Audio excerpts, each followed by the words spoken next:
What would you do if your stepfather sold your sanctuary behind your back without even telling you I was standing outside the rural clinic I'd been helping out at for weeks, sweat clinging to my back under the Arizona sun?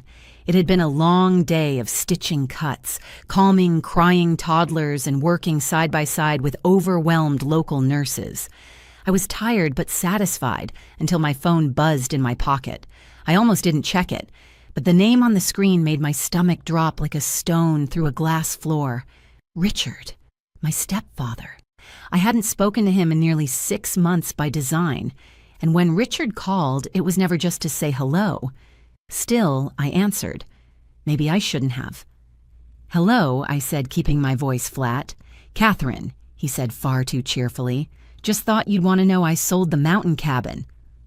I froze. The words didn't register at first. It felt like static in my ear. The mountain cabin. You did what I asked, already feeling the blood drain from my face. "Sold it," he repeated, like it was nothing more than an Amazon return. Figured it was time. "You're never there anyway. Thought I'd put it to good use." I stared into the dust and heat of the open field in front of me, stunned. The mountain cabin wasn't just a place. It was the place. My mother and I had spent every summer there when I was young. Long hikes through pine forests, late nights by the fireplace with cocoa and puzzles. After she passed, it became my lifeline. It was where I retreated after medical school burned me out, where I went when my last relationship collapsed. It was my safe place. And Richard sold it. "You had no right," I snapped, voice cracking. "That cabin wasn't even yours." Richard's response was a smug chuckle. "Relax, Kathy. I've been managing things here while you've been off. Playing superhero in the desert. What's the point of keeping something you never use?" I clenched my fist so tight the phone creaked. "What you don't know," I said, forcing my voice to stay calm, "is that the cabin isn't fully yours or mine. I co-own it with Laura. You can't sell it without both our signatures." There was a long silence on the other end. Then he laughed again. "Well, what's done is done," he said, and hung up. I just stood there staring at the dead screen, my ears ringing with rage. This wasn't just petty theft. This wasn't Richard borrowing something and forgetting to return it. This was betrayal, deep, intentional, personal betrayal. Back in the small one-room apartment the clinic had provided, I sat on the edge of my cot, staring at my phone numb. My pulse throbbed in my temples. I kept hearing his voice, that smug, dismissive chuckle, and all I could think was, how dare he? I opened my photo gallery and scrolled back to pictures from the cabin Laura and me painting the deck 3 summers ago. My mother's favorite armchair by the fireplace, the mountain view at sunrise, all of it gone. Like it was nothing, no. I tapped Laura's name. She picked up on the second ring voice chipper. "Hey, Kathy. You okay?" "He sold it," I blurted out. "Richard sold the cabin." Silence. Then, "He what?" I explained everything, and by the end of the call, her tone had shifted from disbelief to steel-edged determination.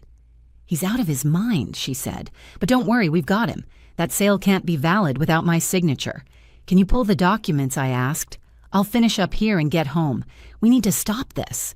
"You got it," she said. "We'll take care of this together." As I hung up, a strange calm settled over me. For years, I'd let Richard run roughshod over my boundaries. When he married my mom, I was 15 and grieving the loss of my dad. He swooped in with charm and dad jokes, but underneath he was controlling, dismissive, and selfish. He'd always made himself out to be the hero and me the problem. But I wasn't that silent teenager anymore. I was a grown woman, a doctor, a homeowner, a legal co-owner of the cabin. And I had the law and Laura on my side. He had no idea what was coming. The next few days flew by. Between treating patients and packing up my things, my mind was stuck on Richard. His smug voice, his justifications, his complete lack of shame. He didn't just take my cabin. He tried to erase me from it. I started journaling late at night, scratching furiously into the pages just to release the rage. That cabin had been my reset button. When I was overwhelmed with work, when heartbreak hollowed me out, when I missed my mother most, that's where I went. Once, while repainting the guest room, I found a folded letter my mother had tucked behind a loose panel in the wall. In her handwriting, she'd written, "If you ever feel lost, come here. You'll always find yourself in these walls." I never told Richard about that. I never told anyone, actually, but I remembered it now. This wasn't about money. This was about something sacred, and Richard had tried to steal it. I closed the journal and stared at the ceiling. He had no idea who he was messing with. The moment my plane touched down in Denver, I didn't even stop for coffee. I grabbed my suitcase, headed straight home, and called Laura. She picked up instantly. "I'm back," I said. "Good," she replied, "because we've got work to do." By the time I reached her house, she had the co-ownership agreement spread out across her dining room table. It was pristine, notarized, and airtight. Her fingers tapped the paragraph that sealed everything. Any sale, transfer, or leasing of the property located at 4074 Elkhorn Pass requires the written notarized consent of both parties listed. Laura looked up. He doesn't have a legal leg to stand on. Relief rippled through me, but it was quickly eclipsed by the raw fury simmering beneath the surface. He thought I'd be too far away to stop him. He thinks I'm still that teenager too scared to challenge him. Laura raised an eyebrow. Then let's show him he's wrong. That night, I returned to my condo, dropped my bags at the door, and stared at the living room wall for nearly an hour. I wasn't just tired, I was unraveling years of emotional knots. Richard had been a parasite in my life since I was 15. He'd come in after my dad died, swept my mother off her feet, and gradually turned our house into his domain. At first, I wanted so badly for it to work. I even called him Dad once, only once. He corrected me with a smirk and said, "Let's stick with Richard, sweetheart. I'm not trying to replace anyone." But that wasn't true. He was trying to replace something, my voice, my space, my boundaries. When Mom died, I let things slide. I let him take the lead on funeral planning. I let him keep the car. I even let him stay in the house longer than I should have. I just wanted peace. But the cabin was never his. And this time, peace wouldn't come from silence. The next day, Laura and I sat down with a lawyer friend of hers, Monica, who specialized in real estate disputes. "Here's the good news," Monica said, flipping through the agreement. "The sale is invalid. Unless your signature appears on the deed transfer, the county won't legally recognize the change."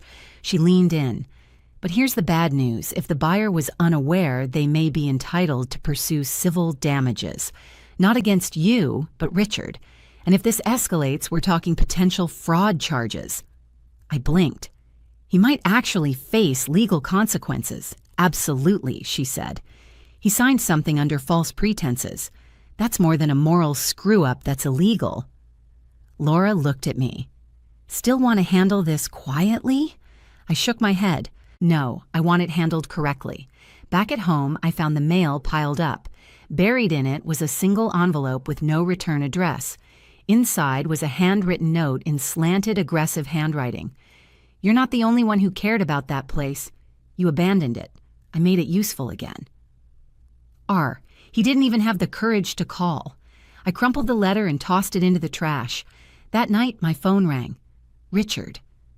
I stared at the screen thumb hovering over the decline button. But then I answered. "Well, well," he said, fake cheer clinging to every syllable. "Back to reality, huh? Ready to move past all this drama, Richard?" I said evenly. The sale didn't go through. His tone soured. "What are you talking about?" "The buyer paid. The paperwork's been signed.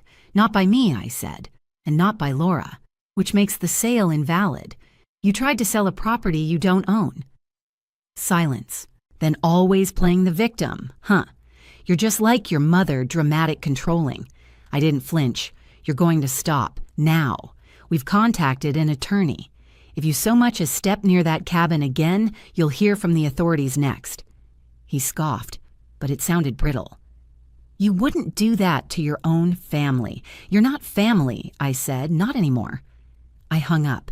For the first time in years, I felt taller, like I had grown 6 inches just by standing up to him.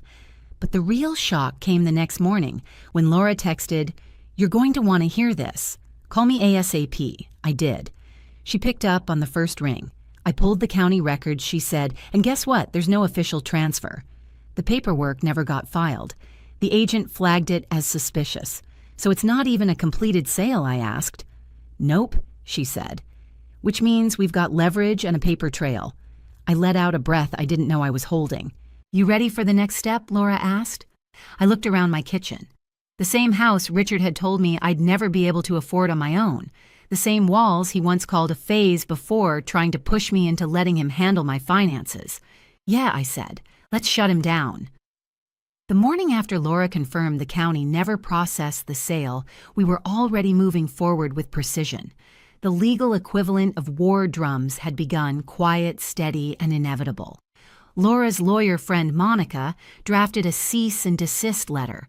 It was cold, clear, and lethal in the way only legal documents can be. Every word was chosen to eliminate ambiguity. No more family discussions. This was now about property theft, plain and simple. We sent the letter via certified mail and email. I imagined Richard reading it, his smirk twitching as each sentence carved out the reality he refused to face. For once, he wouldn't be able to talk his way out of it. Later that day, I got a call from the real estate agent listed on the unofficial documents. Her voice was tense. Ms. Daniels. This is Evelyn Burke. I wanted to speak with you directly. I braced myself. Yes, I had no idea about the co-ownership agreement, she said. Richard assured me he had sole authority to sell, but something felt off. So I flagged the transaction with the county office and held off on filing the deed. I let that settle. He told you he was the only owner, yes. And he was insistent, she said carefully. He brought me a signature page, but when I looked closer, I could tell it had been altered. I couldn't prove it, so I stalled. The buyer hasn't paid in full yet. Did he sign the documents alone? Yes, she admitted.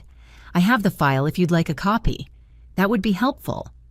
I hung up with Evelyn feeling equal parts relieved and sick. Relieved because someone had been paying attention. Sick because Richard had tried to forge his way through this. Laura and I met up that afternoon in my living room, papers spread between us. She'd already received confirmation from Monica that the cease and desist had been delivered. What's our next move? Laura asked. Detective Miller, I said. We filed a report. He was calm, professional, and efficient. He reviewed the documentation Laura and I provided the co-ownership deed, Richard's fake sale, documents the real estate agent's testimony. Each piece was a nail in Richard's legal coffin. This is sufficient for us to begin an investigation, Detective Miller said. If Mr. Crawford continues to pursue the sale, or if the buyer was misled, he could be charged with fraudulent misrepresentation.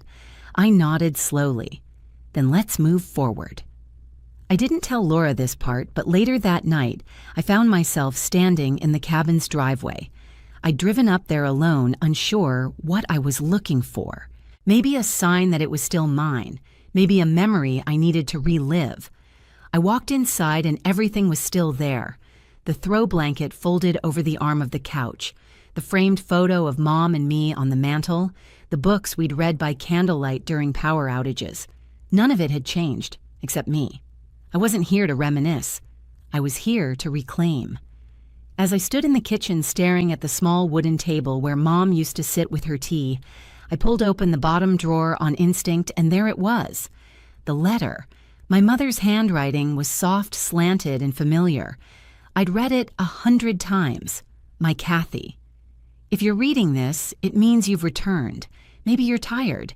Maybe the world has been loud. I want you to know this cabin is yours, not just in deed, but in spirit. This is your shelter. Protect it. And don't let anyone convince you that your peace is negotiable. Love, always, Mom. I sat down and cried. Not angry tears, not even grief. Just the kind that come when you finally stop running from what you know to be true. This place was mine, and I would defend it with everything I had. The next day, Detective Miller called again.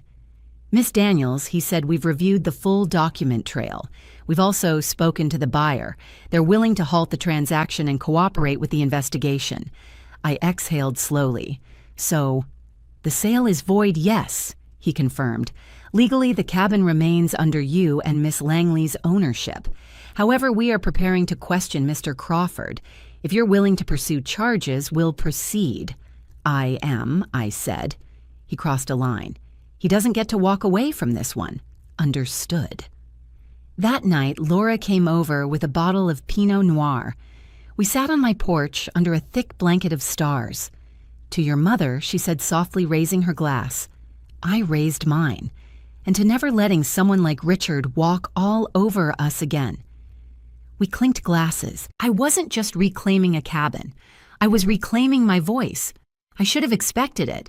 Richard was never the type to quietly accept defeat, especially not from a woman, let alone the stepdaughter he once dismissed as just a sentimental kid with no backbone.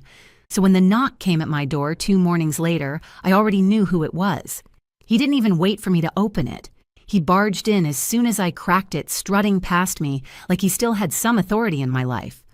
"Catherine?"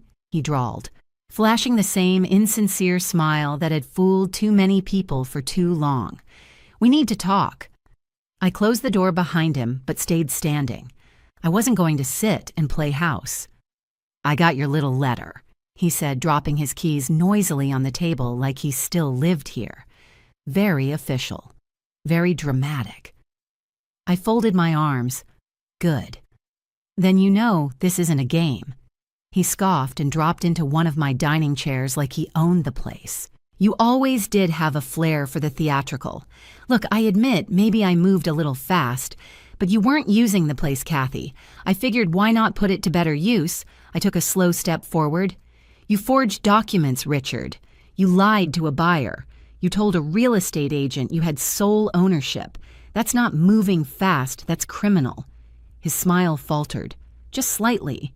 You wouldn't go that far," he said, voice tightening. "We're family." I tilted my head. "Are we?" He stood up suddenly as if trying to reassert control. "Do you know what I've done for you? I stepped in when your mother couldn't handle things. I kept the lights on." "No," I interrupted. "You kept the lights on for yourself. You took over her house, her car, her life. And now you tried to take mine. And I let you for years, but not anymore." He looked stunned, as if hearing me draw the line actually broke some unspoken rule. "You think you're so righteous?" He spat. "Always the perfect daughter. Always the one who got away." "No," I said, voice calm but firm. "I was the one who stayed quiet too long." He blinked. That hit. Harder than I expected. Then came the venom. "You know what? Fine. If you want to drag this through the courts, go ahead. But don't come crying to me when the rest of the family turns their back on you. You'll be alone. Again." I felt that old fear rise in my chest, the one that had always silenced me. But it faded just as quickly as it came. I took a breath. "I'd rather be alone than let someone like you walk all over me again." That silenced him.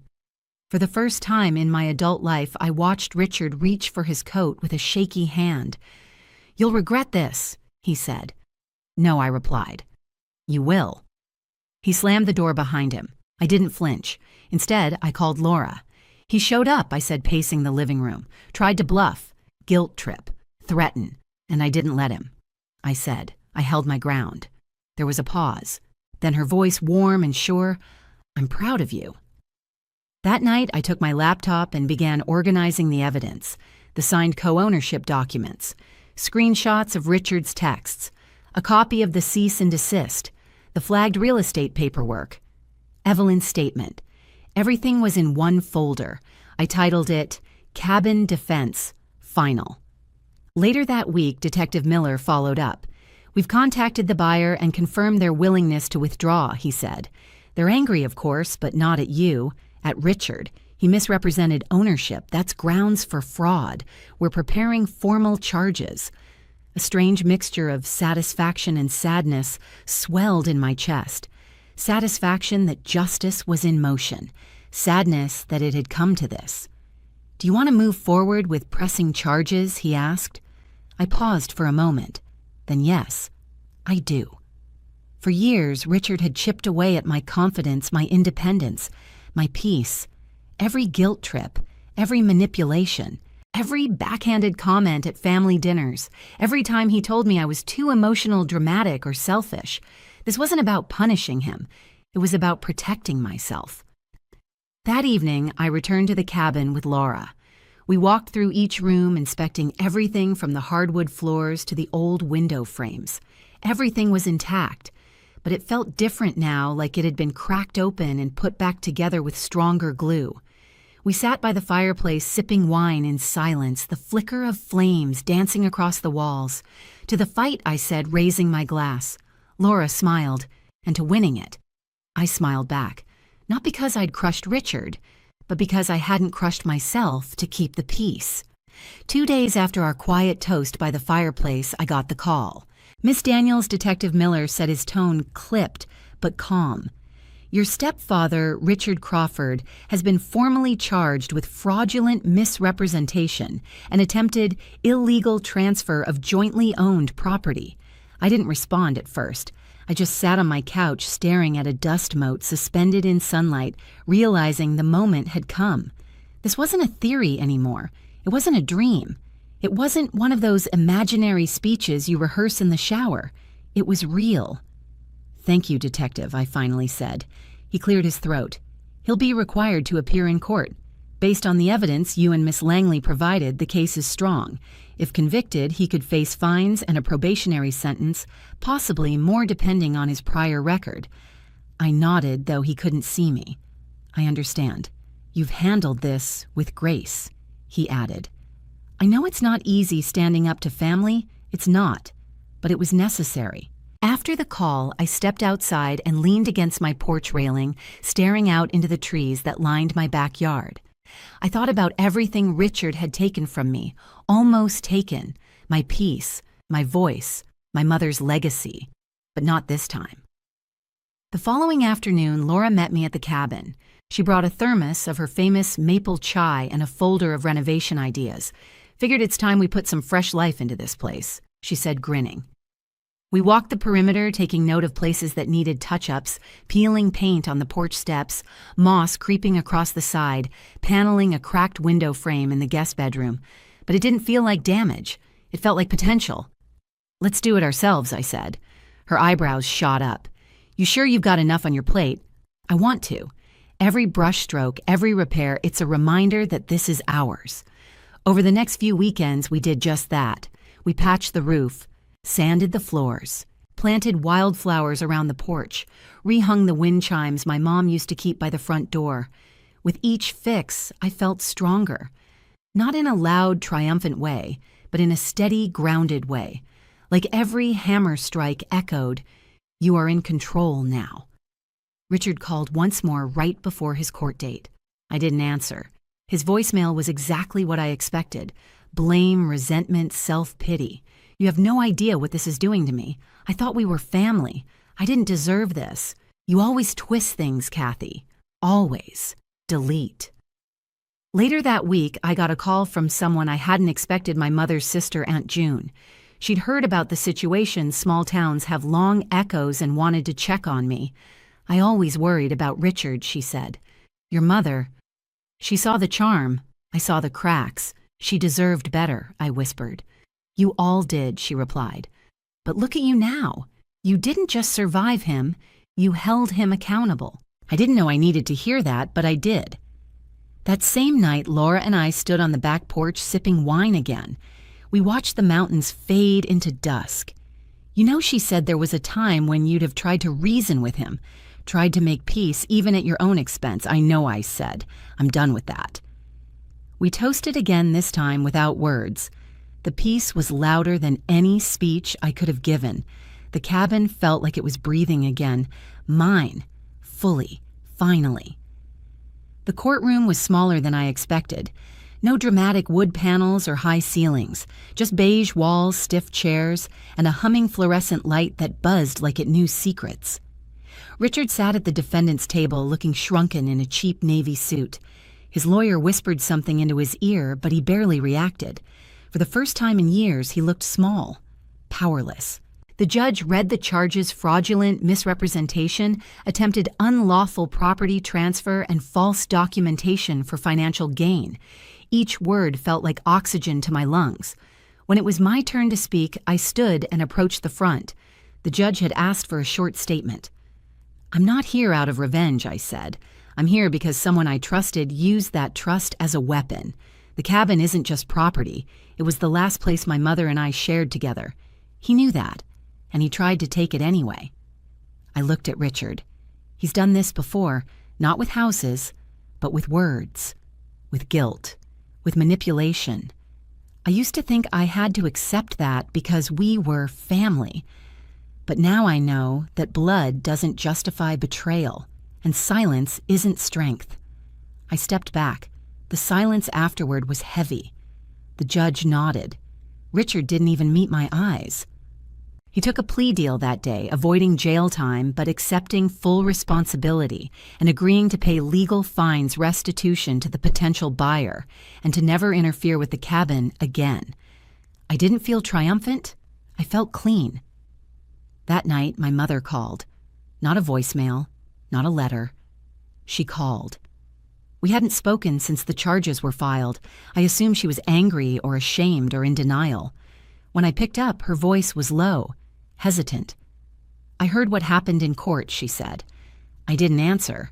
After a moment, she added, "You did what I never could." That caught me off guard. I always made excuses for him. She continued, "Even when I saw it, even when I felt it, I thought it was better to have something than nothing. But you chose better. And I wanted you to know I'm proud of you." I closed my eyes. I hadn't realized how long I'd waited to hear that. "Thank you," I whispered. We didn't say much else, but we didn't need to. That small call healed something old. In the weeks that followed, Laura and I finished the renovations. We framed my mother's letter and hung it in the hallway. Every weekend at the cabin felt like stitching back pieces of myself. One sunny afternoon, Laura asked, "So, what's next for you?" I thought for a moment. "I'm going to keep volunteering, traveling, living how I want. But this time, I'm not shrinking myself to make space for other people's comfort." She grinned. To that, we toasted again, but it wasn't about victory. It was about liberation. In the final days of summer, I stood on the porch alone one evening. The pine-scented air wrapped around me. The sun dipped below the ridgeline, casting golden light across the roof we'd repainted, and I realized something simple but seismic. This cabin wasn't just where I found peace. It was where I fought for it. I ran my fingers over the wood railing, smiled to myself, and exhaled. Not because the war was over, but because I'd finally stopped surrendering. Have you ever had to stand up to someone who thought they could walk all over you? Share your story in the comments. And if Catherine's journey inspired you, don't forget to like, subscribe, and stay tuned for more powerful stories like this.